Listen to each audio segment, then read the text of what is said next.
percebendo que muitos pais estão deixando isso de lado, não estão se preocupando se o filho vem na escola dominical ou não, embora temos pai que não vem e não está nem se o filho vem também.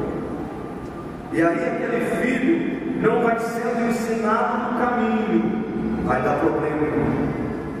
Vai dar problema, porque tem muita droga, tem muita cerveja por aí, tem muitas loucuras, muito entretenimento, e diabo nunca deixou de ser diabo.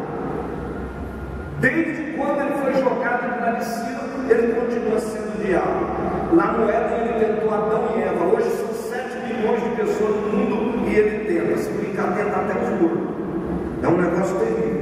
Então nós temos que tomar muito cuidado. Traga o seu filho, incentive o seu filho a vir para os ensaios, a vir para a escola dominical.